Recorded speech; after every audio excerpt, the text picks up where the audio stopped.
Morning students, मैं Renu ma'am.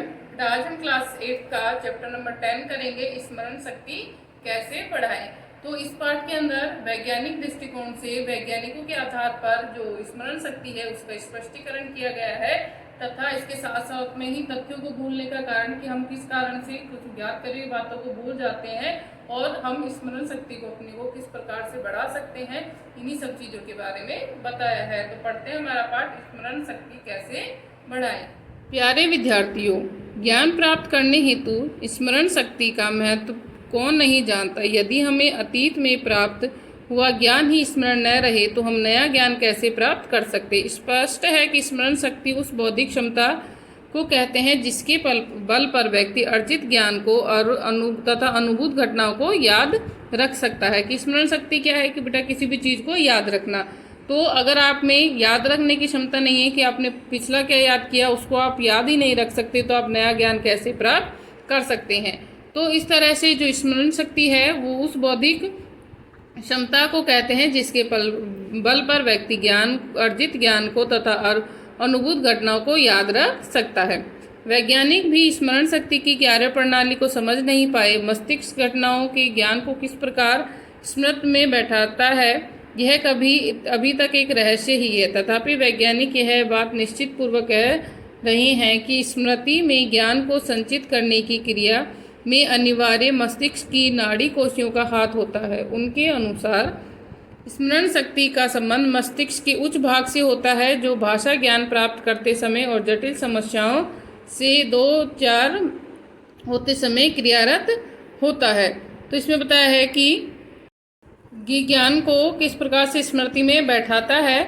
आगे है स्मृति कोष्ठ के 3 कक्ष। वैज्ञानिकों ने स्मृति को 3 भेदों में विभक्त किया है। ये भेद तथ्यों को स्मरण रखने की समावधि पर आधारित हैं। ये 3 भेद हैं: ज्ञानेंद्रिय परक स्मरण शक्ति, लघुकालीन स्मरण शक्ति और दीर्घकालीन स्मरण शक्ति। तो स्मृति कोष्ठ को 3 भागों में बांट दिया कि ज्ञानेंद्रिय परक स्मरण शक्ति, लघुकालीन स्मरण शक्ति और दीर्घकालीन स्मरण शक्ति। तीनों प्रकार के स्मरण शक्तियों के लिए मस्तिष्क में स्मृति कोष्ठ में अलग अलग कक्ष बने हुए हैं जो यहाँ से दी गई व्याख्या के अनुसार कार्य करते हैं। स्मृति कोष्ठ में ज्ञानेंद्रिय परक स्मृति कक्ष में केवल क्षण भर के लिए तथ्यों को याद रखने की क्षमता होती है। जब आप एक पर्वत को देखते हैं तो आंखों द्वारा पर्वत के विषय में ग्रहण की गई सूचना स्मृति कोष्ठ के ज्ञानेंद्रिय परक कक्ष तक जाती हैं तथा क्षण भर में इसकी स्मृति फीकी पड़ जाती है। यदि इस सूचना को याद रखना हो तो इसे प्रयत्न करके लघुकालीन स्मृति कक्ष में भेजना पड़ता है, अन्यथा यह स्मृति से निकल जाती है। कि ज्ञानेंद्रिय परक स्मृति पटल में बताया कि आप जब किसी पर्वत को देखते हो और उसको देखते ही आपको उसके विषय में जो भी हम ग्रहण करते हैं वो स्मृति कोष्ठ की ज्ञानेंद्रिय परक कक्ष में चली जाती हैं। थोड़ी देर में ही वो सारी स्मृति हैं, वो यादें हैं, वो फीकी पड़ जाती हैं। लेकिन अगर हमको उनको याद रखना है तो उसके लिए हमें उसको लघुकालीन स्मृति कक्ष में भेजना पड़ता है। स्मृति कोष्ठ के लघुकालीन स्मृति कक्ष में इस भाग में पहुंचा हुआ ज्ञान उतने समय तक बना रहता है जितने समय तक का उसका प्रयोग होता रहे। मान लीजिए आप एक फ़ोन नंबर कहीं से नोट करते हैं। यह फ़ोन नंबर आपकी स्मृति में कुछ समय तक तो बना रहेगा। यदि आप इस नंबर को बार बार डायल करेंगे तो यह दीर्घकालीन स्मृति कक्ष में जाकर अंकित हो जाएगा, अन्यथा 20-25 सेकंड में यह नंबर आपके स्मृति पटल से लुप्त हो जाएगा। कि जैसे लघुकालीन में हो गया कि जैसे आपने कोई नंबर याद किया, आपने कोई नाम याद किया, आपने जब तक आपको ज़रूरत है वो याद रहा और उसके बाद में आप भूल जाओगे उसको। लेकिन अगर आपको वो लंबे समय तक याद रखना है तो आप उसको बार बार में प्रयोग में लाते रहोगे तो वो आपको दीर्घकालीन में चला जाएगा। स्मृति कोष्ठ के दीर्घकालीन स्मृति कक्ष में असीम ज्ञान का भंडार होता है। इसका कुछ अंश तो जीवन भर की संपत्ति बन जाता है। इस ज्ञान से बने रहने के पीछे 2 कारण होते हैं: इसकी बार बार आवृत्ति अथवा इसके साथ भावनात्मक संबंध। उदाहरण स्वरूप यदि किसी व्यक्ति को अचानक मिलने के पश्चात बार बार उससे भेंट होती रहे तो उसकी स्मृति मस्तिष्क में पहली नज़र में ही अंकित हो जाती है। दूसरी अवस्था में किसी से पहली नज़र में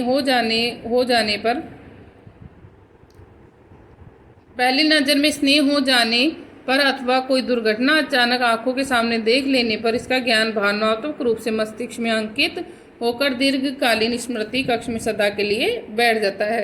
कि उदाहरण बताएं आपको दो कि या तो किसी से आप अचानक मिलते हो और उस व्यक्ति से बार बार में मिलते हो, तो वो आपकी हमेशा आपको उसकी स्मृति याद रहेगी, या फिर आपके सामने कोई ऐसी घटना हो जाती है जिसको आप कभी भी नहीं भूल पाते हो।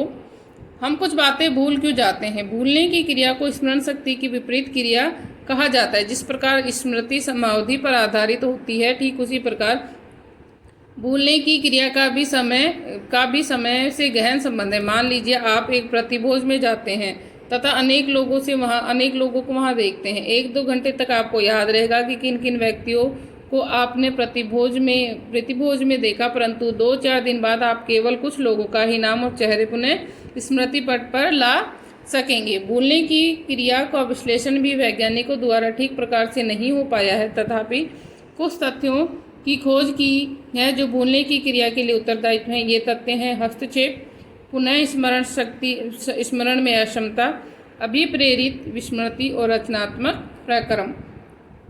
हस्तक्षेप से भाव है कि पुराने स्मरण किए हुए नए तथ्यों को स्मृति में बैठाने के मार्ग में बाधा बन जाते हैं। यदि कोई मित्र आपको अपना फ़ोन नंबर दे दे तो उसका पुराना फ़ोन नंबर नए नंबर के स्मृति पटल पर बैठने में बाधा डालता है। यही नहीं, नए नंबर की स्मृति हो जाने पर पुराना नंबर धीरे धीरे स्मृति से निकल जाता है। कि जिस प्रकार से आपको कोई आपका दोस्त है वो नंबर देता है, पहले उसका दूसरा नंबर था लेकिन अब उसने नया नंबर दिया, तो क्योंकि आपको पहले वाला नंबर था तो आपको जब दूसरे नए नंबर को आप याद करोगे तो आप पहले वाले नंबर को भूल जाओगे। पुनः स्मरण में अक्षमता का अर्थ है स्मृति में अंकित तथ्यों को समय समय पर पुनः याद कर पाना। समय निकल जाने पर वे तथ्य अपने आप स्मरण हो जाते हैं। ऐसी विस्मृति अस्थायी होती है। इस स्मृति की तुलना वैज्ञानिक कहीं रखकर भूली हुई वस्तु से करते हैं जो समय निकलने के पश्चात अपने आप हाथ लग जाती है।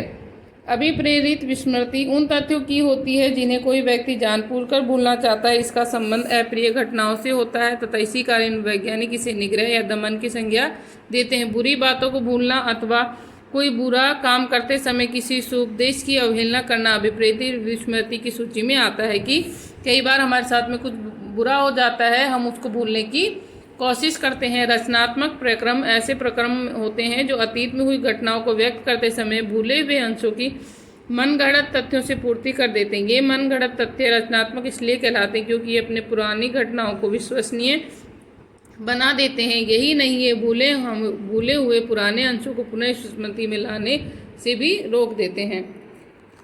स्मरण शक्ति का परिष्कार।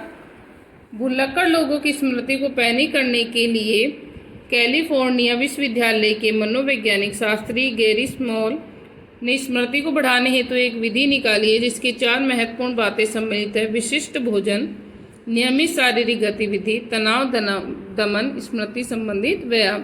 तो उन्होंने 4 बातें बताई हैं महत्वपूर्ण, जिनके द्वारा से हम अपनी याददाश्त को तेज कर सकते हैं। विशिष्ट भोजन। गैरी स्मॉल के अनुसार स्मृति को तेज करने हेतु ऐसे भोजन की आवश्यकता होती है जिसमें ओमेगा उपयुक्त अम्ल वर्तमान हो। ये अम्ल ड्राई फ्रूट्स और कुछ मछलियों में पाए जाते हैं। इनके साथ साथ फलों और हरी सब्जियों में भी ये वर्तमान होते हैं। शारीरिक गतिविधि में गैरी स्मॉल के अनुसार भ्रमण, शरीर को तनाना, पर्याप्त विश्राम स्मरण शक्ति बढ़ाने में अत्यंत लाभदायी सिद्ध होता है। इसके अतिरिक्त 15 मिनट का दैनिक प्राणायाम भी मस्तिष्क को चुस्त रखने में रामबाण का कार्य करता है। तनाव दमन हेतु उपाय इसी पुस्तक के एक पाठ में विस्तार से पढ़ेंगे। इसके नियमित रूप से अपनाकर तनाव को भगाया जा सकता है। अन्य स्मृति संबंधित व्यायाम ये हैं: याद करने वाले तथ्यों को गीतों का रूप दे देना, जैसे 30 है दिन सितंबर के, अप्रैल, जून, नवंबर के, से सभी 31 फरवरी के, 28, 29 की आप जो याद करते हो उनको गाने का रूप दे देना।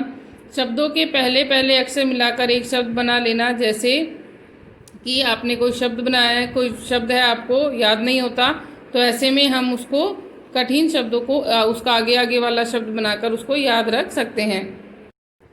गैरी स्मॉल का स्मृतिवर्धक सूत्र निम्नलिखित तथ्यों पर विशेष बल देता है: अच्छी निद्रा। 8 घंटे से कम की निद्रा स्मरण शक्ति को निर्बल बनाती है। सदैव अच्छे अंधेरे स्वस्थ कमरे में निश्चित होकर शयन करना चाहिए, यानी सोना चाहिए। गहन श्वसन, गहरी लंबी सांसों का व्यायाम मस्तिष्क को ऑक्सीजन की उचित प्रदान करता है। सांस को भीतर ले जाकर पुनः कुछ पल रोक लेना चाहिए, फिर इसे धीरे धीरे छोड़ना चाहिए। इसके साथ साथ में नियमित व्यायाम करना चाहिए, संतुलित भोजन करना चाहिए, फल, हरी सब्जियां, मछली, बादाम, अखरोट आदि का सेवन, खूब पानी पीना चाहिए, कम से कम दिन में 10 गिलास पानी पीना चाहिए। धूम्रपान के निकट नहीं जाना चाहिए, इससे रक्त कोशिकाएं सिकुड़ जाती हैं, जिसके फलस्वरूप मस्तिष्क की ऑक्सीजन और रक्त संचार ठीक नहीं हो पाता। और शराब पीने से मस्तिष्क का स्मृति को सिकुड़ने लगता है और विस्मृति धीरे धीरे पाँव जमाने लगती है कि हम सब कुछ भूल जाते हैं। अब आपके शब्दार्थ में अतीत बीता हुआ,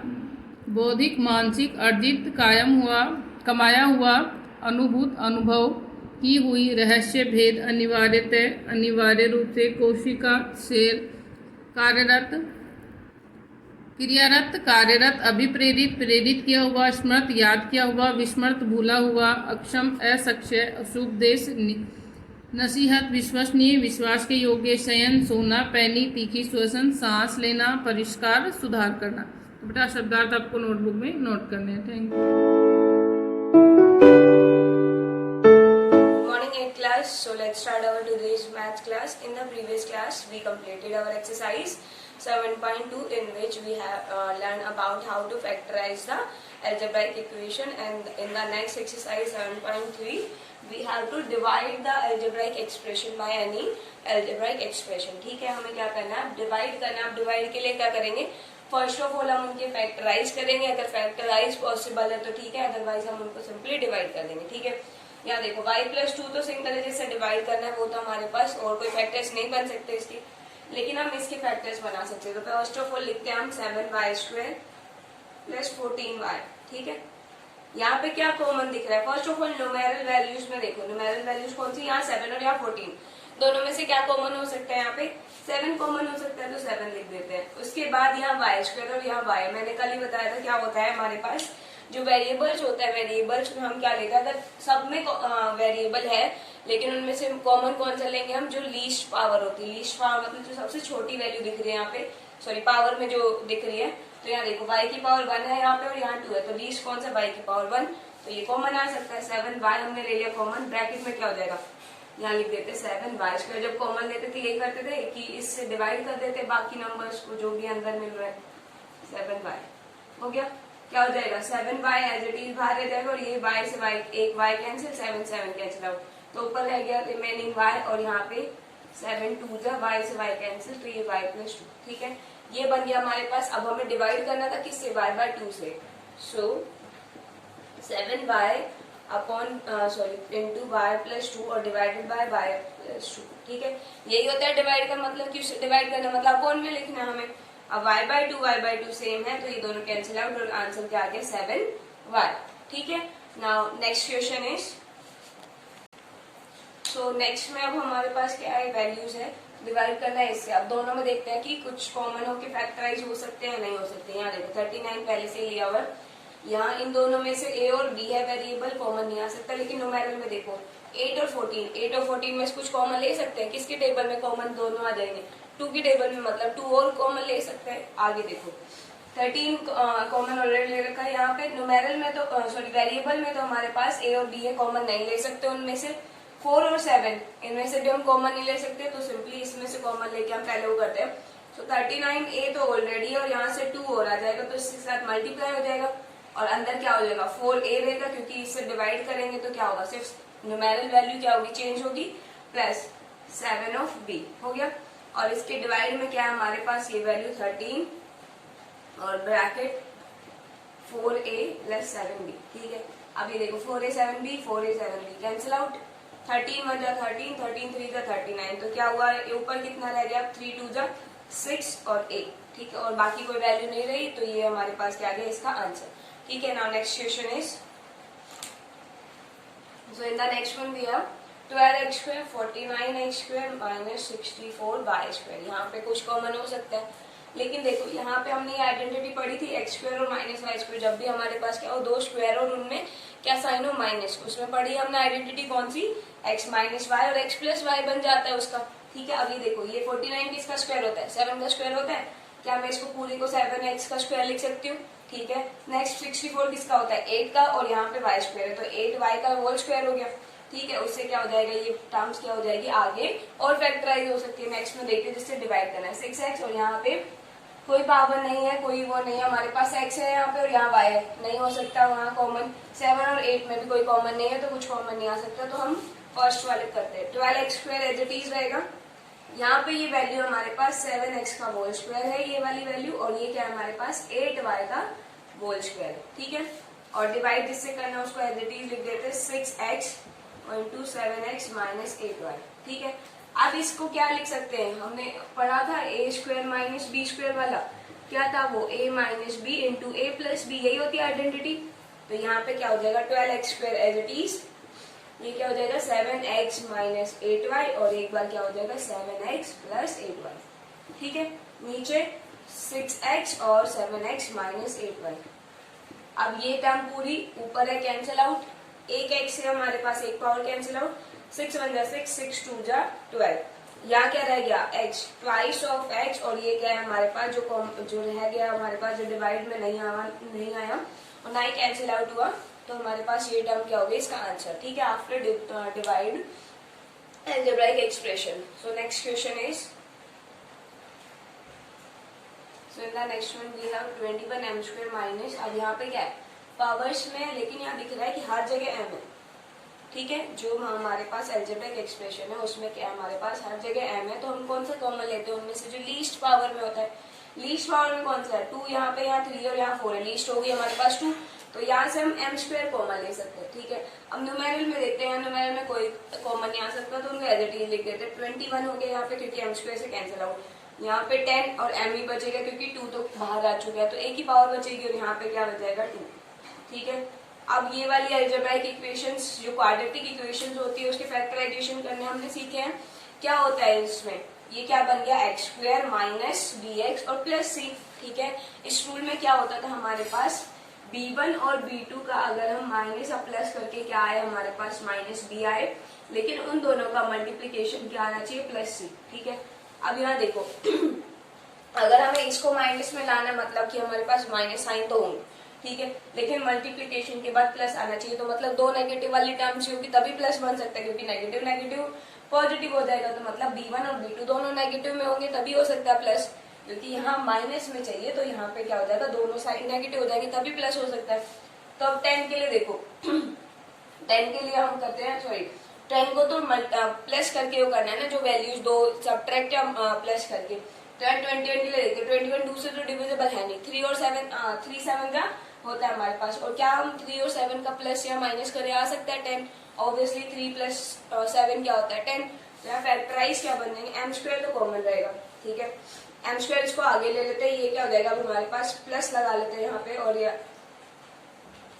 हाँ प्लस यहाँ पे कर लेते हैं, यहाँ हो गया -3 -7। ठीक है, क्यों माइनस में लिए हैं ये वैल्यूज, दोनों माइनस में क्यों लिए हमने, ताकि क्या करा दे ओवरऑल साइन तो नेगेटिव बने, लेकिन जब इन दोनों का क्या करें हम मल्टीप्लीकेशन तो क्या बने प्लस। ठीक है, एम और यहाँ पे 20 के लिए क्या 21 के लिए प्लस करके -3 मल्टीप्लाई -7। ठीक है, अब M square as it is यहाँ पे क्या हो जाएगा M square -3m -7m minus यहाँ पे क्या हो गया प्लस -3 है और -7, यही हमारे पास वैल्यू। ठीक है, अब यहाँ से इनमें से m कॉमन ले लेते हैं और इन दोनों फैक्टर्स में से कॉमन ले लेते हैं पहले m।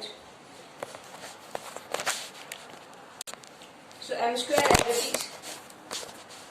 एज इट इज रहेगा, और यहाँ से कॉमन क्या आ सकता है m, और यहाँ क्या रह जाएगा m -3। ठीक है, यहाँ पे साइन क्या है देखो, यहाँ पे -7 कॉमन ले सकते हैं हम दोनों में से, तो यहाँ हमने -7 कॉमन लिया। अब क्या हो गया यहाँ पे ये तो प्लस m बन जाएगा, और यहाँ पे क्या रह जाएगा m -3 हो गया। ठीक है, अब m स्क्वायर यहाँ पे m -3 अब कॉमन हो रहा गया, और यहाँ से क्या हो गया m -7। ठीक है, डिवाइड से करना था इस पूरी वैल्यू को 3 -m से, किससे करना था 3 -m से, लेकिन यहाँ ऊपर क्या है m -3, तो साइन को चेंज कर सकते हैं हम। कैसे करेंगे साइन को चेंज, माइनस आगे लगा देते, ये साइन ये हो गया और ये बन गया -3। ठीक है, अब कैंसिल आउट हो जाएगा और पूरा आंसर क्या आ जाएगा हमारे पास -m² इंटू m -7, या इसको लिख सकते हो कि m² इंटू इसमें माइनस अप्लाई कर देंगे तो क्या हो जाएगा 7 माइनस m2. ठीक है. So now next question is, so in the next one 8th question 44 और हमारे पास क्या है अब 4 टर्म्स और 4 टर्म्स के लिए हमने 7.2 में वो करा था कि क्या करें हम यहाँ पे दिख रहा है क्योंकि एक कॉमन वेरिएबल नहीं आ सकता इनमें से, किसी से भी कॉमन वेरिएबल नहीं आ सकता. देखो यहाँ x स्क्वायर x है, यहाँ पे x नहीं है. ठीक है. यहाँ y है और यहाँ y है लेकिन आगे y नहीं है. तो हम क्या करते हैं दो दो के फैक्टर्स बना लेते हैं, मतलब दो को ग्रुप में कर लेते हैं. इन दोनों से एक कॉमन ले लेते हैं और इन दोनों से एक कॉमन ले लेते हैं. ठीक है.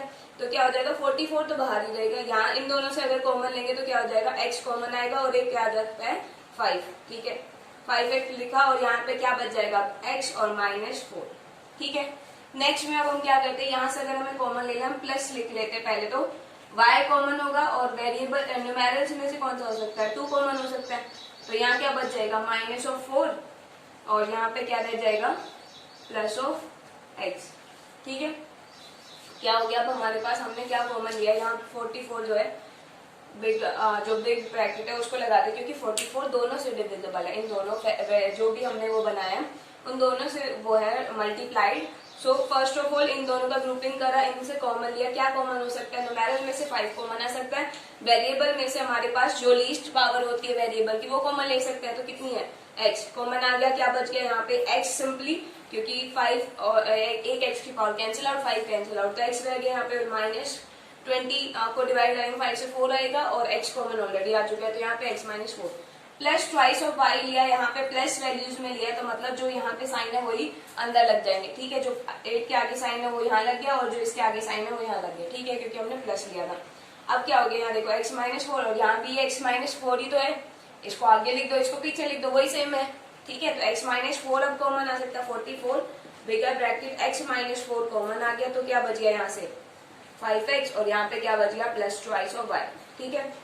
डिवाइड किससे करना था 5x plus twice of y से. क्या हो जाएगा सिंपली ये क्या हो गया हमारे पास कैंसिल आउट तो क्या बच गया 44x -4 इज द आंसर. ठीक है. Now next question is, so student in 10th question we have 16c square -4a square -12 of ab and -9y square. ठीक है. अब यहाँ 4 टर्म्स है लेकिन यहाँ देखो स्क्वायर वाली जो टर्म्स पढ़ी हमने वो कहाँ पढ़ी है सिर्फ ये वाली. यहाँ देखो इसके साथ ab है मतलब hy है या x स्क्वायर है या y स्क्वायर है तो इनको ले सकते हैं हम. तो यहाँ सिंपली 16c स्क्वायर लिख लो और इन सबसे माइनस कॉमन ले लो क्योंकि सारी टर्म्स क्या है माइनस में तो माइनस कॉमन ले लेंगे. सारी टर्म्स क्या बनेगी प्लस में 4a square plus 12 of ab plus 9 of b square हो गया.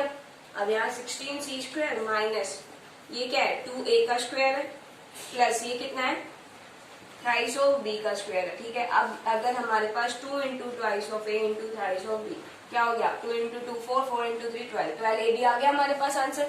तो ये किसका स्क्वायर बन गया 16c स्क्वायर माइनस किसका स्क्वायर अब हमारे पास ये twice of a plus thrice of b का होल स्क्वायर है. ठीक है.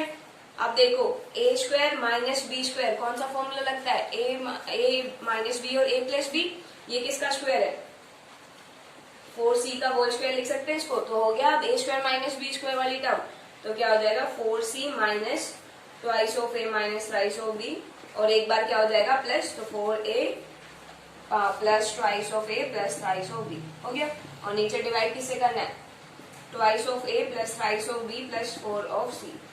देखो twice of a thrice of b 4 of c plus में ही है कैंसिल आउट तो आंसर क्या आ गया 4c minus twice of a minus thrice of b. ठीक है. So this is the answer and that is the last question of this exercise. So in the previous class we start our next chapter. Thank you. Have a nice day.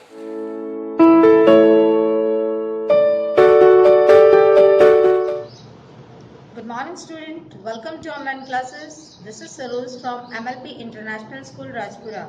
Student, we have almost completed our revision part up to first chapter to 7th chapter. Now we have already started chapter number 8 for class 8. So student, let us start.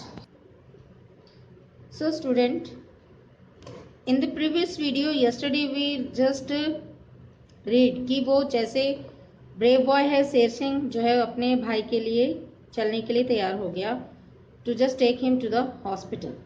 Now it was then that he heard the jostle and squirrel of elephant. और उसके बाद उसने जो है झुंड देखकर, झुंड की आवाज़ आई उसे कि हाथियों का जो झुंड जो है वो किस तरह से जा रहा है। बिलो हिम यानी कि उसके नीचे, ऑन द रिवर बेड यानी कि वो ऊपर था और नीचे जो है रिवर के किनारे किनारे जो है हाथी के झुंड जा रहे थे। द एलिफेंट ट्रेवल और जो है वो हाथियों का झुंड वहां से जा रहा था। He could see the cows and the babies और उसने कुछ जो है काउज देखी और उनके बेबीज देखे। एंड वन ग्रेट ओल्ड तस्कर और एक जो है बूढ़े तस्कर को भी देखा जो he was playing his trunk to and fro to learn wherever the breeze could tell him, and suddenly he hesitated. और उसके बाद उसने देखा कि वो एक ओल्ड जो टस्कर है वो ट्रिक खेल रहा है, किस तरह से जो है उनको कैसे जो है उनकी आवाज़ें चमकीली जो उन्हें सुनाई दे रही है कुड टेल हिम ये बता सके। एंड सडनली ही हेजिटेटर और अचानक से उसे हिचकिचाहट हुई। The trunk came round towards the boys जो ट्रंक यानी कि तना जो है वो उस लड़कों की तरफ आ रहा था। Sher Singh child with freight ये शेर सिंह जो है चिल्लाया घबराहट से। विद कन्वर टू कैरी और उसने जो है चिल्ला करके कन्वे को कैरी किया। He could neither climb nor run और ना ही वो चढ़ सकता था और ना ही वो भाग सकता था। The tusker snorted trumpeted and shook his head और ये देख करके जो है जो तस्कर था उसने क्या किया, उसने शॉक किया और अपने जो है सर को हिलाया। सडनली ही hurried on angrily up to river bed और वो फिर जो है गुस्से से जो है नदी के किनारे की ओर चला गया। And all he heard went with him और जो कुछ उसने सुना वो उसके साथ ही चला गया। Soon they disappeared under the cover of darkness और जल्दी ही वो एक अंधेरे में गुम हो गए। शेर सिंह प्रेड वन मोर प्रेयर और शेर सिंह ने एक और प्रार्थना की ऑफ थैंक्स दिस टाइम कि इस वक्त भगवान ने उन्हें बचा लिया। And got ready to move with Kanwar on his back once again और दोबारा से वो तैयार हो गया अपने भाई को अपनी पीठ पर बिठाकर आगे चलने के लिए। He scrambled down into the river bed और वे जो है नीचे जो है नदी के किनारे पहुंच गया। He stepped into the river और उसने नदी में कदम रखा। The water was cold and deep पानी ठंडा और गहरा था। Thank goodness there was a bridge at the second river उसने कहा भगवान का लाख शुक्र है कि दूसरी रिवर पर ब्रिज है। It was a flimsy thing made of bamboo poles stones और उसने क्या किया कि वो एक तार और जो है बैम्बू के पोल से बंधा हुआ था वो ब्रिज स्टोन से। Thick grass and river gravel और जो है थिक ग्रास और रिवर के साथ साथ जो झाड़ियाँ होती है उससे वो बांधकर बनाया गया था। But it was at last a bridge लेकिन फिर भी वो एक ब्रिज कहलाता था। ही फ्लॉडेड स्टेडली ऑन और उसने जो है उस पुल पर जो है धीरे धीरे चलता गया तेजी से। Towards midnight he heard the sound river ahead of him और आधी रात के समय उसको लगा जैसे कि रिवर जो है काफी बढ़ रही है। He heard it from far away उसने बहुत दूर से आवाजें सुनी। ए स्टडी रोर ऑफ फ्लड ऐसी आवाज आ रही थी जैसे कि बाढ़ आ रही हो यानी कि पानी के तेज बहने की आवाज। When he came out on the shore जब वह जो है किनारे पर आया he saw it उसने देखा a big head of snow must have melted yesterday and there it was. उसने देखा कि बहुत बड़ा जो है बर्फ का टुकड़ा था जो कि शायद पिघल गया था। उसने वहां उसको देखा। फ्रॉम बैंक टू बैंक, और उसने जो है किनारे किनारे ये चीजें देखी। द रिवर फ्लोटेड, और जो है नदी बह रही थी। He looked for the bridge but it was not there. उसने ब्रिज को देखा लेकिन ब्रिज वहां पर नहीं था। So now how to cross, अब वो कैसे क्रॉस करेगा। There was not a chance to swim, और अब उसको जो है स्विम यानी कि तैरने के लिए भी उसके पास कोई चांस नहीं था। Even he would be lost perhaps among the wreckage of the bridge, और जो है उसको लगा कि वो शायद खो देगा। और उसने जो मलबा उस ब्रिज का, टूटा हुआ ब्रिज का, there was a way, उस मलबे के साथ साथ एक रास्ता था। Sher Singh gathered grass and plaited into a rope, और शेर सिंह ने घास ली और उसको एक रस्सी के तौर पे बना लिया। He tied the rope around his brother and himself, उसने वो रस्सी जो है अपने और अपने भाई के दोनों को अच्छी तरह से बांध ली। So they would keep together, ताकि वो एक साथ रह सके। Then he entered the water just above the bridge, अब वो जो है ब्रिज के ऊपर वाटर पर उतर गया, पानी में उतर गया। It was so cold that he could hardly keep his hold, वो पानी इतना ठंडा था कि वो अपने आप को भी संभाल नहीं पा रहा था। He did not know if his brother lived or died, उसको नहीं पता था कि उसका भाई जिंदा है या मर चुका है। But he kept the child head above water, लेकिन उसने अपने भाई का जो है चेहरा, सर पानी से ऊपर ही रखा। And inch by inch moved along, और एक एक इंच करके वो आगे बढ़ रहा था। He was deaf, blind, frozen and tired, वो कानों से बहरा, आंखों से अंधा, और बिल्कुल ऐसा लग रहा था जैसा जम गया हो और बहुत ही थका हुआ। But he went on and on, लेकिन इस अवस्था में भी, इस हालत में भी वो आगे चला जा रहा था। Then the river seems to lose power, और उसको लगा जैसे कि अब जो है नदी थोड़ी सी पावरलेस हो गई है। They were thought, और उन्होंने ऐसा सोचा। सो स्टूडेंट, आज का ये वीडियो मैं आपको इतना ही तक बता रही हूँ। आपको करना क्या है, आप इसको रीड करिए। रीड करने के बाद आपको जो भी वर्ड मीनिंग लगते हैं कि आपको हार्ड लगता है, उसे जो है आप अपने कॉपी में लिखिएगा और उसे रिवाइज कीजिएगा और उसे लर्न कीजिएगा। सो हम नेक्स्ट वीडियो में इसको कंटिन्यू रखेंगे।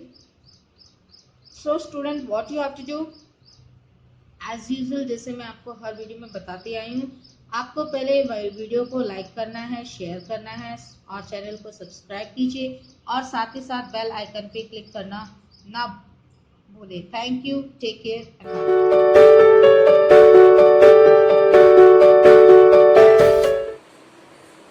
Good morning, dear student of class 8. This is Vinita ma'am, your science teacher. Student, as you know that we are doing our SC1 syllabus. Now, in our previous video, I have told you the contents of the chapter 18, that is pollution of air and water. We have done few contents of this chapter. Now, in this video, we are going to continue it further. So, let's do it. Now, the content is, student, we have discussed few topics of this chapter. That was the first, this was remaining the sister industries. Many industries में क्या होता है, देखिए industries भी, उनसे भी बहुत सारे ऐसे हार्मफुल केमिकल्स रिलीज होते हैं, गैसेस कंपोनेंट्स रिलीज होते हैं, लाइक NO2 वगैरह, हाइड्रोकार्बन्स वगैरह, और ये जाकर के क्या होते हैं उसमें हमारे एटमोसफेयर में मिल जाते हैं। सो ये इन सब चीज़ों से भी स्मोक एंड फॉग के साथ कंबाइन होके ये स्मोक बनाते हैं, एंड ये ऑल्सो एक रेस्पिरेटरी प्रॉब्लम्स का कॉज है। So these were the air pollution cause. Now we are going to continue the effects of air pollution. The air pollutants released by vehicles and chemical industries cause many diseases such as asthma, bronchitis, cancer, chest pain, coughing, allergies. आपको पता है student, जो air pollution होता है उसकी वजह से बहुत सारी डिसीज होती हैं. एस्थमा वगैरह जो भी मतलब ब्रीदिंग से रिलेटेड, बिकॉज एयर पोल्यूशन जो है वो एयर से रिलेटेड है। तो एयर जो हम ब्रीथ करते हैं तो उससे मोस्ट ऑफ द जितनी भी डिसीज हमें होती हैं वो किससे रिलेटेड हो सकती हैं, हमारे लंग वगैरह से रिलेटेड। और तो लाइक जैसे कैंसर वगैरह भी है, आप चेस्ट पेन वगैरह, कफिंग, एलर्जीज वगैरह, ये सारी एयर पोल्यूशन की वजह से होती है।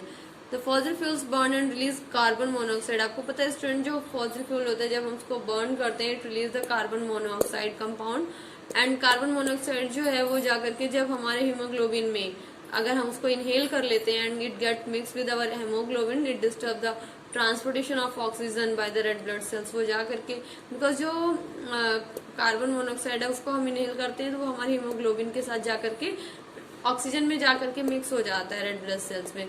तो इससे भी हमें डिजीनेस, नोजिया, हेडेक, ये सारी प्रॉब्लम जो है मतलब आपने देखा होगा कुछ लोगों को मतलब नींद सी आती रहती है लाइक दैट, और नोजिंग वगैरह मतलब मतलब रनिंग नोज वगैरह, हेडेक वगैरह, इस तरीके की प्रॉब्लम्स होती रहती हैं। तो एयर पोल्यूशन जो है उसके बहुत सारे हार्मफुल इफेक्ट्स होते हैं हमारी ग्रोथ पे भी, functioning of plants. Growth in the sense हमारी बॉडी की प्रॉपर तरीके से ग्रोथ नहीं हो पाती।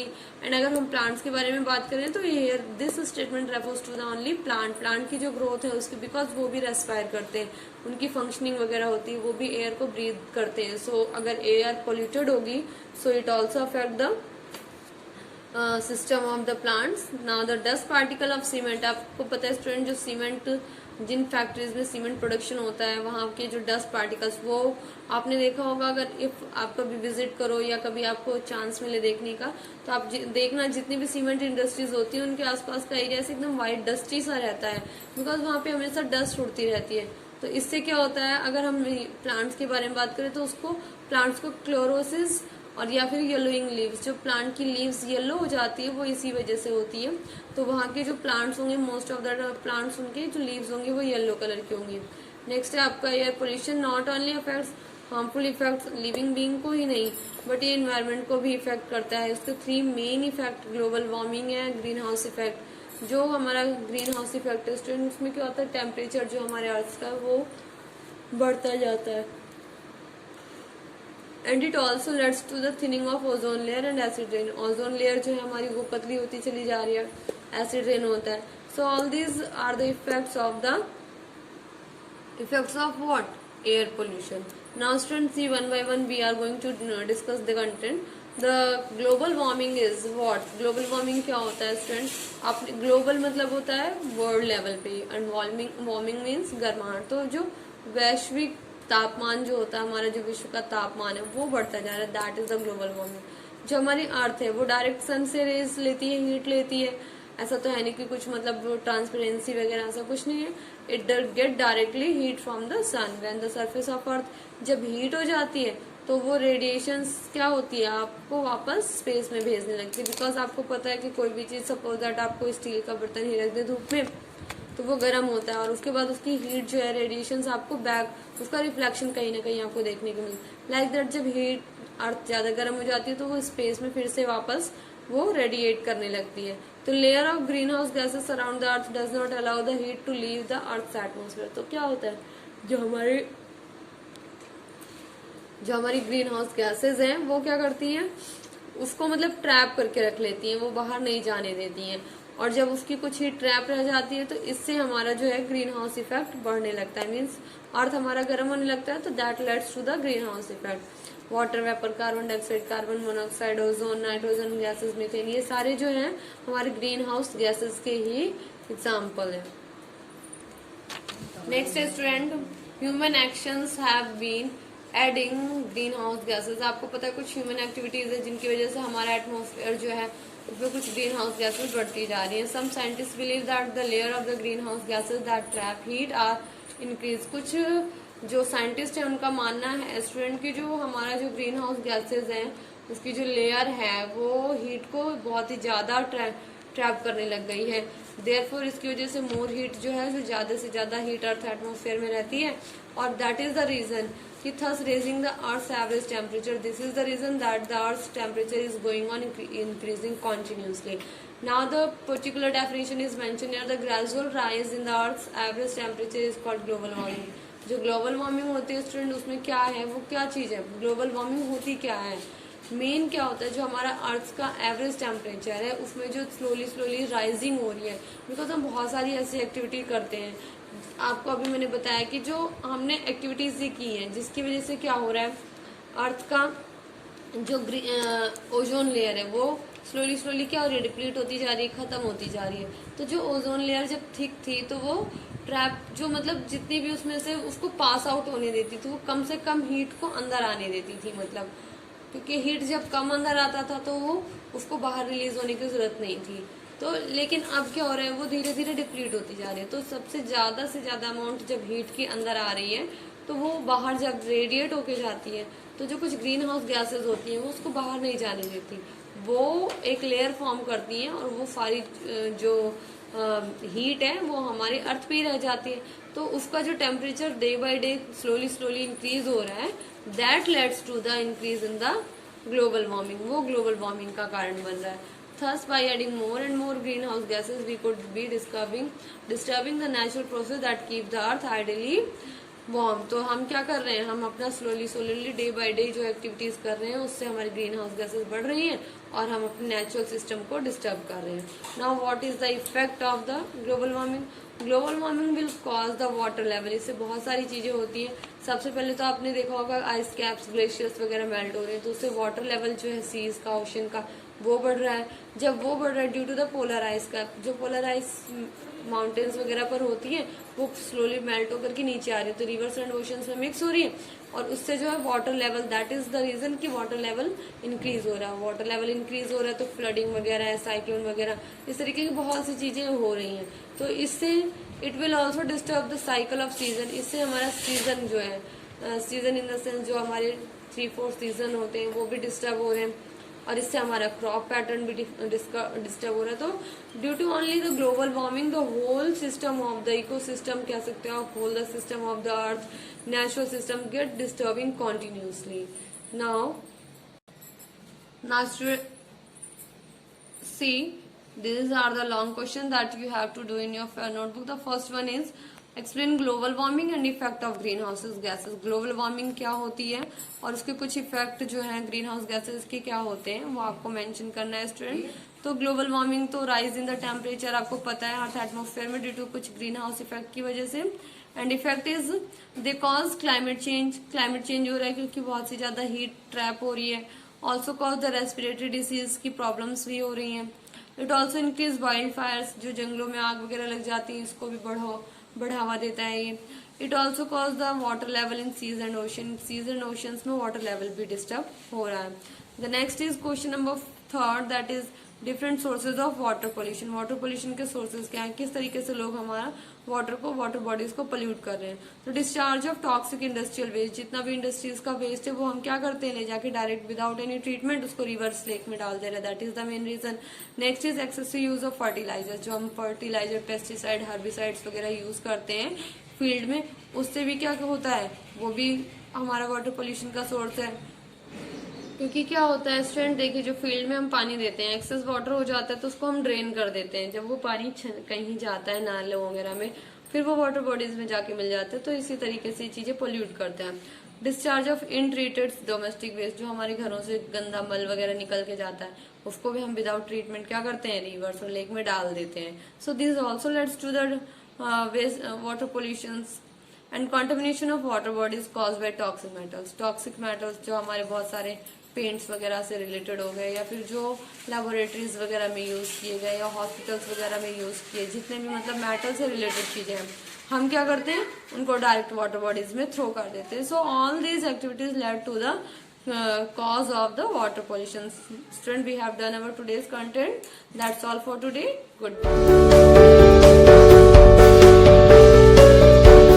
Welcome to our YouTube classes. This is for class 8. In previous class we read some topics of this chapter and today we continue our class. First of all, more about the past. In 1876, Prime Minister Benjamin Disraeli established the Empire of India for Queen Victoria. कि queen Victoria के लिए 1876 में जो प्रधानमंत्री Benjamin Disraeli थे उन्होंने भारत का empire स्थापित किया। The ideals of democracy, equality, liberty and sovereignty was tested by the early Indian nationalist की जो प्राचीन राष्ट्रीय नेता थे, उन्होंने विचार दिए डेमोक्रेसी के, इक्वलिटी के, लिबर्टी के एंड सॉवर्निटी के। डेमोक्रेसी लोकतंत्र है, सॉवर्निटी संप्रभुता है, लिबर्टी आज़ादी है, इक्वलिटी समानता है। The share domination and operation also United the masses, और उन लोगों के ऊपर जो अत्याचार अन्याय उन लोगों के साथ होता था, उन्होंने भी लोगों को इकट्ठा किया। By the 18th century, India was being viewed as nation state having shared traditions and historical past, and this also inspired the freedom movement। और 18वीं शताब्दी तक देखा जाने लगा कि भारत एक देश राज्य बन गया है, मतलब कि और जो उसके ट्रेडिशंस हैं, जो उसकी परंपराएं हैं, वो भी शेयर्ड हो चुकी थी। तो और जो उनका पास्ट था वो भी ख़त्म होता जा रहा था, तो इससे भी वो इंस्पायर हुए फ्रीडम मूवमेंट के लिए। उन्होंने देखा कि हमारा जो भारतीय एक संस्कृति है वो तो ख़त्म ही होती जा रही है, तो भी ये मूवमेंट स्टार्ट हुई। The British rule in India had became more visible and permanent with the consolidation of its political power, और भारत के अंदर ब्रिटिश रूल ज़्यादा शक्तिशाली हो गया जब उनके हाथ में पॉलिटिकल पावर आ गई। Many imposing structures with distinct British character were built at different places, कि बहुत सारे जो ब्रिटिश कैरेक्टर थे, ब्रिटिश के जो नेता थे वो या ब्रिटिश के शासक थे, अलग अलग स्थानों पे उनका साम्राज्य स्थापित हो गया। Many hill stations were also set up to take refugee from the scorching Indian summer, और बहुत सारे हिल स्टेशन बनाए गए भारत की जो गर्मी होती है उससे बचने के लिए। Some of these were Ooty, Shimla, Darjeeling and Nainital, where will still can see British influence in the architecture. और ये जो है ऊटी, शिमला, दार्जिलिंग एंड नैनीताल, यहाँ पे हम देख सकते हैं कि ब्रिटिश की जो शिल्पकला है उससे भी ये प्रभावित हैं। From the warehouse and godowns built during the trading days and the military cantonment built later, कि जो वेयर हाउस हैं और जो गोदाम हैं वो बनाए गए जब ये व्यापार करते थे उस टाइम में, और मिलिट्री के लिए कैंटोनमेंट बनाए गए बाद में।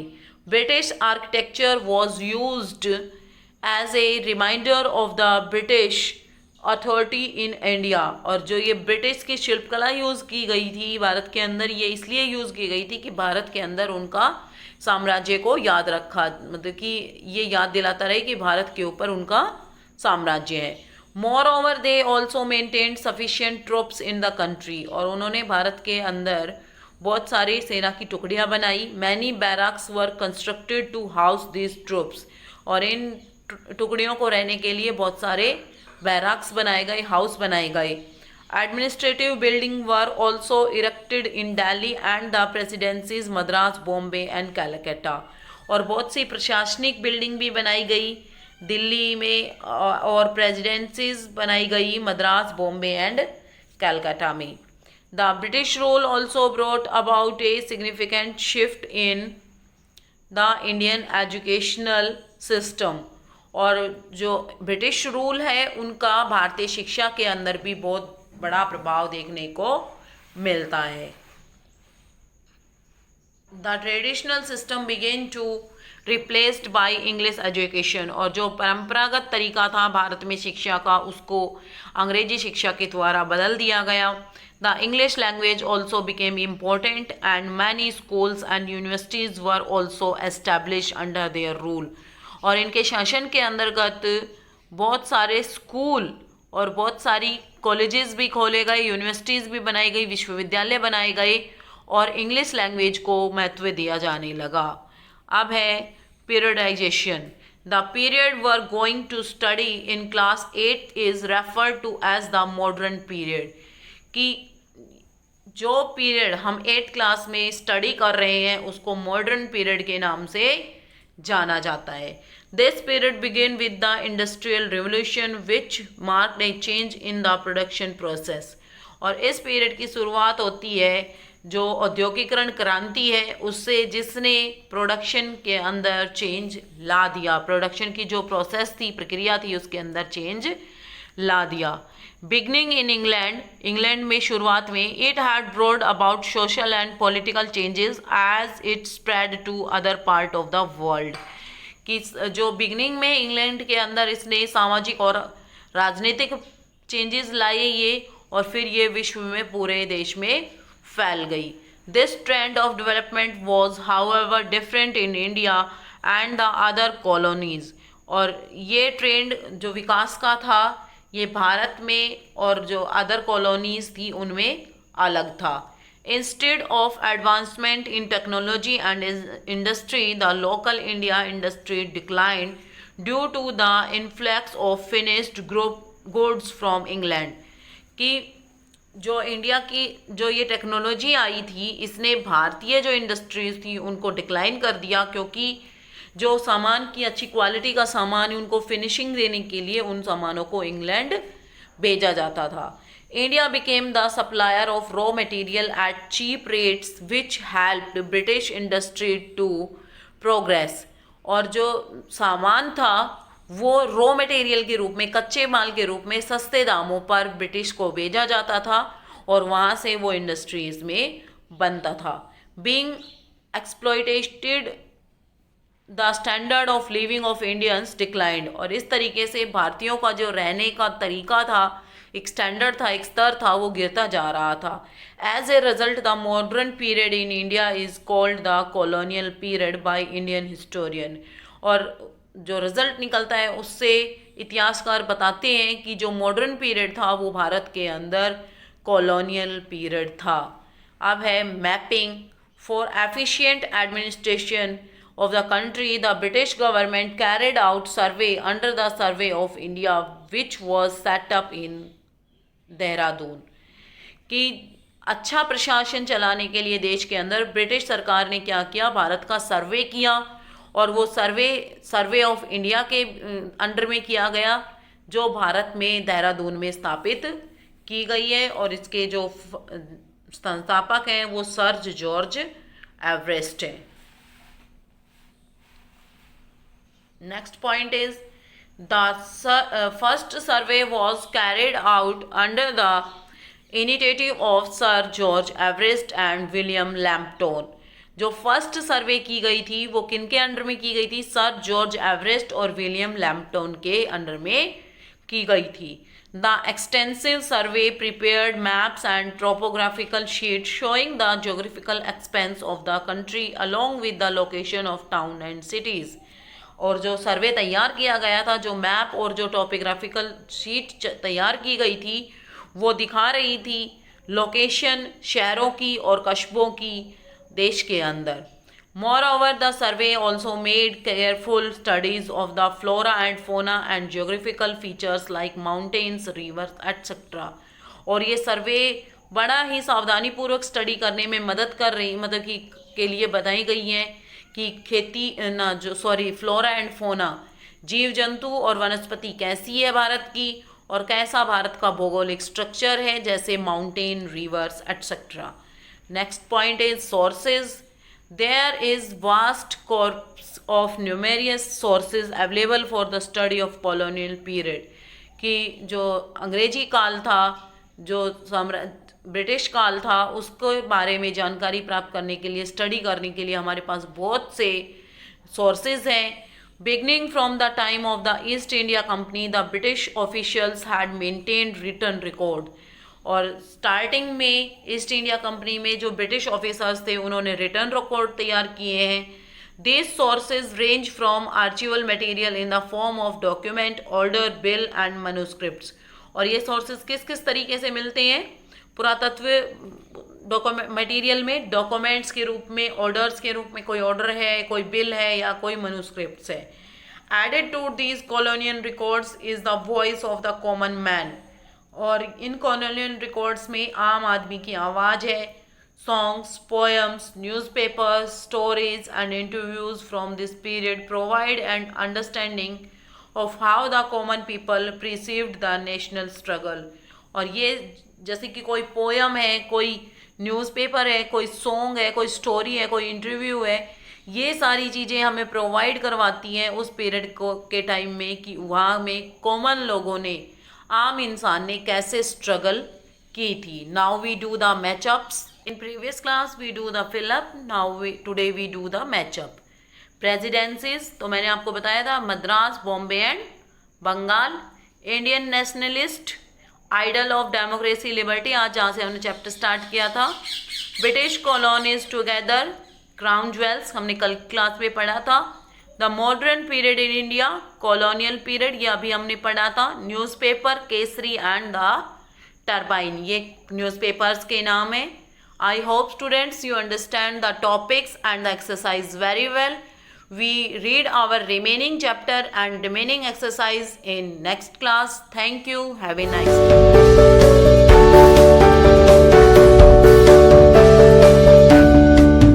Student, today GK class, I discuss with you chapter number 28 of class 8th GK. So let's start chapter number 28. In previous video, I discussed with you chapter number 27. Student, today in chapter number 28, famous first woman. Here name of some women are given that are famous in your work. Okay, that are first for her work. Okay. Our first one is she became the first woman in the world to successfully reach the Everest summit on 16th May 1975. 16 मई 1975 को ये Everest पर इन्होंने climbing की थी, means ये चढ़ गए थे एवरेस्ट पर. She achieved this despite being buried under the snow once. Her achievement came in a year that was designated by international women's years, और उनको फिर अवार्ड भी मिला था एक साल बाद. उनका नेम है एबोएन जुनको तेबी. Okay, next one is this women of Slovenia set a world record for the longest solo motorcycle ride. She travelled 1,80,016 kilometre across 69 countries and 7 continents. It took her 200 days from 19 June to 1907 to 10 December 2000 to complete the journey. Student, इस lady ने सबसे longest motorcycle ride करने का record बनाया था, और उसकी length थी, जो एरिया इन्होंने कवर किया था, 1,80,016 किलोमीटर. एंड उसमें इन्होंने 69 कंट्रीज और 7 कॉन्टिनेंट को कवर किया था. और ये जो उनकी राइडिंग थी वो कितने डेज में कंप्लीट हुई थी? 200 डेज में. और कब स्टार्ट की थी और कब एंड हुई थी? 19 जून 1997 टू 10 दिसंबर 2000 to complete the journey. Means इनको 3 years के समथिंग लग गए थे इस जो रेस है इसको कंप्लीट करने में. Answer is Benka पुल्को.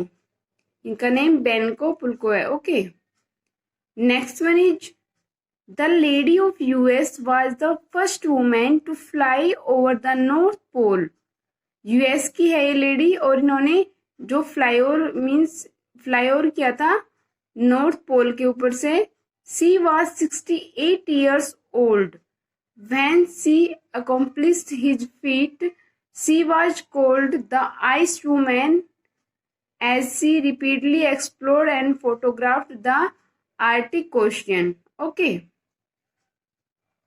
The name of this lady is Lucy.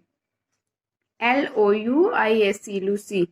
Next one is she flew solo across the Antarctic Ocean and set a new trans-Antarctic crossing record of 13 hours 30 minutes in May 1932.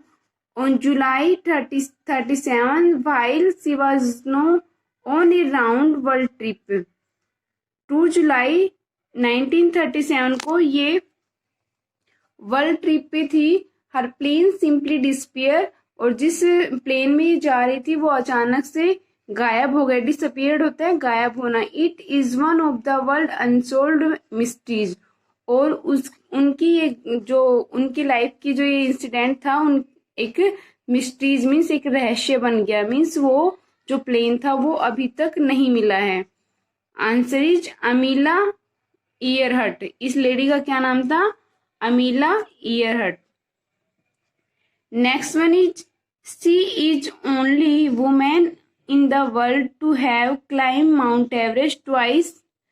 इस औरत ने 2 बार जो climbing की थी mount Everest पे 1992 में and 1993. She also lead an Everest expedition in 1999. Means 1999 में सिवोन में इन्होंने जो अपनी लीडिंग थी एक्सप्लेन की थी और she won the national adventure award in 1994 and Padma Shri 2000. इनको अवार्ड्स भी मिले इसके लिए. Student this lady belongs to country India and name is Santosh Yadav and India के भी हरियाणा स्टेट मीन्स हमारे ही स्टेट से ये जो है बिलोंग्स करती हैं. Next one, she was known internationally for her charitable work. Student, among the victims of poverty and neglect, in 1979 she was awarded the Nobel Peace Prize. इनको नोबेल पीस प्राइज भी मिला और ये एक सोशल वर्कर टाइप में थी. इन्होंने गरीब लोगों के लिए और जो बीमार लोगों के लिए बहुत ज़्यादा सहायता की और उनकी सेवा भी की. 1979 में इन्होंने अवार्ड मिला नोबेल प्राइज. तो आंसर इज मदर टेरेसा. इन जो ग्रेट पर्सनालिटीज हैं इनका नेम है Mother Teresa. So student you have to see the biography of these famous ladies on net and learn more knowledge about that life. Okay, and revision that chapter for your exam. Thank you. Have a nice day.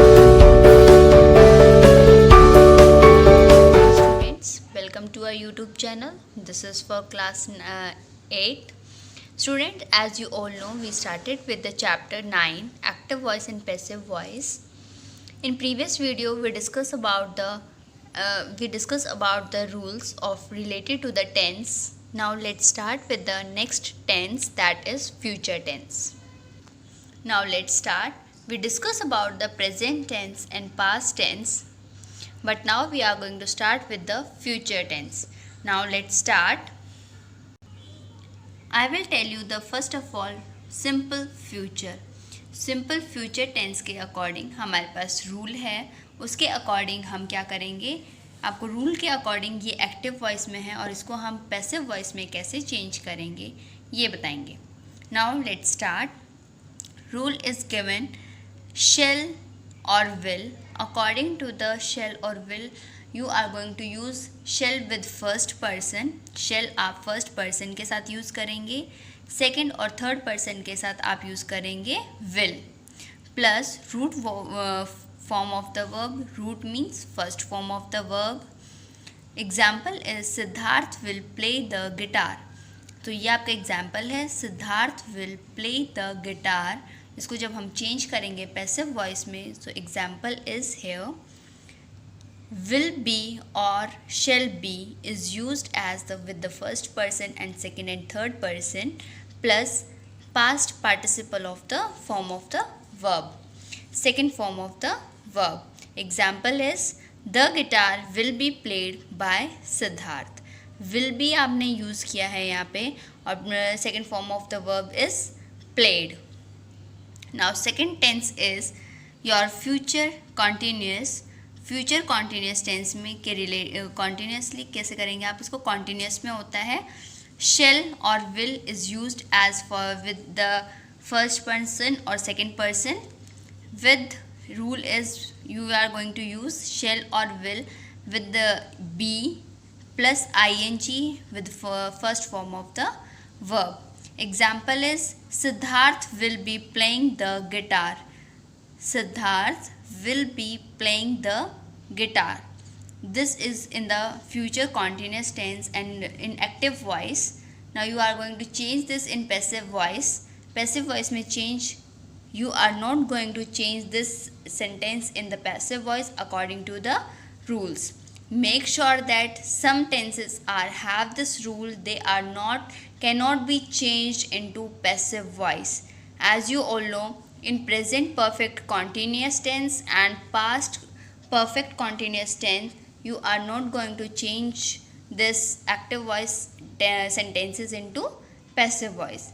Like this only in the sentence of active voice related to future continuous tense आप इसको भी change नहीं कर सकते passive voice में.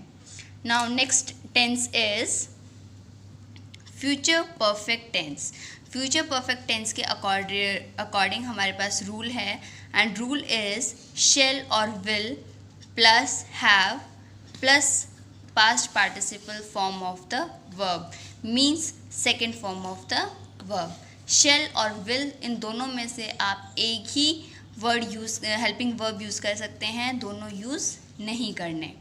An example is Siddharth will have played the guitar. Will is used here with singular, that is Siddharth. Siddharth is the third person. Siddharth will have played the guitar. Now how you are going to change this active voice tense into the passive voice? Let's see. This is the rule: shall or will plus have been plus second form of the verb, that is past participle form of the verb. Sentence is the guitar will have been played by Siddharth. The guitar will have been played by Siddharth. This is the rule. Next is your future perfect continuous.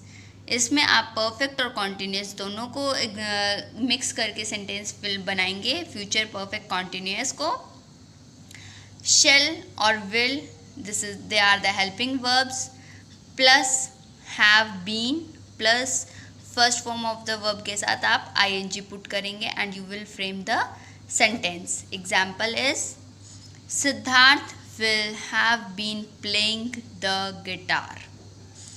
And this tense is not going to change into the passive voice. Make sure that some tenses are not going to change into the passive voice. According to the sentences and rules, you are not going to change some tenses into the passive voice, and they all are present perfect continuous, past perfect continuous, future continuous and future perfect continuous. You are not going to change these sentences into the passive voice. Make sure that according to the rules you are not going to change these rules. On the basis of this tenses, we are having a book exercise on the page number 107 as you see in your books. That is question number A. Rewrite these sentences in passive voice. Also identify the tense of the sentences. Students, today I will tell you only the how you are going to do this question, and in the next video I will tell you the answers. First of all, आपको ये active voice में दिए हुए हैं sentences. First sentence is the principal will host the national flag before the program begins. ये आपको active voice में given है. इसको पहले आप पैसिव वॉइस में चेंज करोगे. किस में चेंज करोगे? पैसिव वॉइस में चेंज करोगे. और ये सेंटेंस आपको सिंपल फ्यूचर में गिवन है. सिंपल फ्यूचर में गिवन है तो आप इसको चेंज करेंगे तो कैसे करेंगे? The program begins will, the program begins will be. First of all, you are going to, this is in active voice, you will change this active voice into the passive voice according to the tenses, and then identify the tense कि ये कौन सा tense इसमें use हुआ है. Simple future tense is used in this, and according to the simple future tense, you are going to convert this active voice into the passive voice. This is your homework. Just I hope you will try this question in your notebook, and after trying I will do in the next video all the answers. I will tell you how you are going to change, but up to that time you will try these questions on your own.